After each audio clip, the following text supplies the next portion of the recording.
Hello, it's Sean Greenold here, and this is my video on what to do in your first lesson with a beginner. It can be quite daunting when you realise you've got a first lesson with someone and think, well, what can you do? Because they literally know nothing. So here are a few pointers that you can think about doing when this opportunity arises. So for me, one of the most important things to do in the first lesson is really get the child or the beginner, adult beginner, really excited about what the piano can do.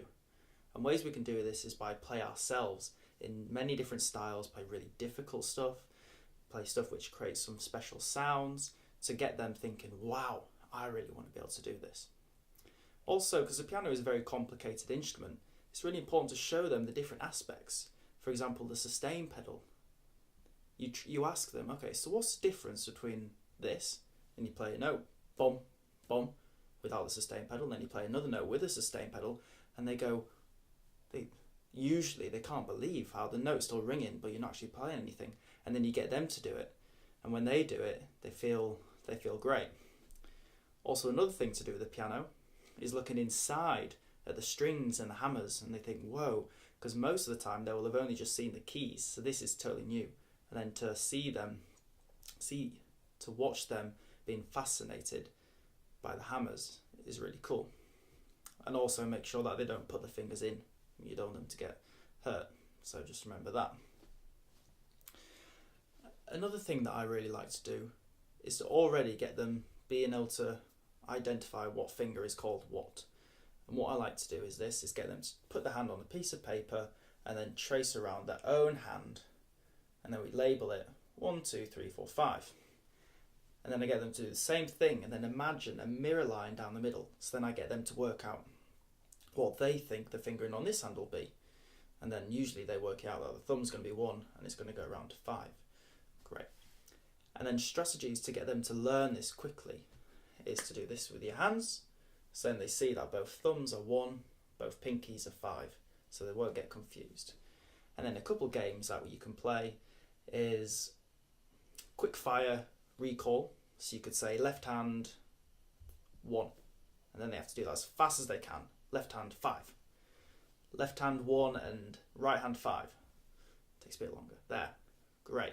So games like that, and then what you can do is each week you can play that 2 minutes in each lesson and time them to see if it gets quicker, and they'll get more comfortable, and you can get their parents involved to get their parents to test them.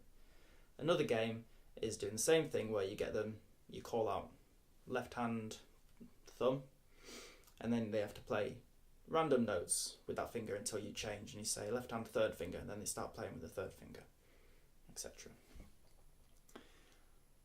And finally, another thing that I like to do in the first lesson is do some improvising already.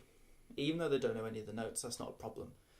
I ask them to play any black notes which happens to fit under the F sharp major pentatonic scale, but obviously you don't tell them that, and I play chords underneath that accommodate that scale so it sounds nice. So already they're doing some improvising, and then you can call out different characters. So say if it wants to be like a march, then they'd get them to play in a certain way. If they want it quiet, you can also use animals to play like different animals, like a woodpecker, so they start playing short naturally, and like a snake, so they can play smoothly. And they're also practicing their duet skills. So they're already getting used to playing with someone else. So you can ask them to play as fast as I'm playing. So if I'm playing crotchet chords, bum, bum, bum, bum, try and get them to play at the same speed. Bum, bum, bum, bum.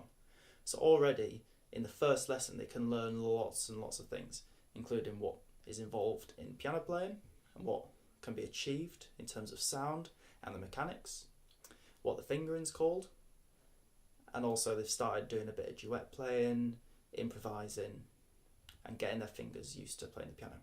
Thanks for listening.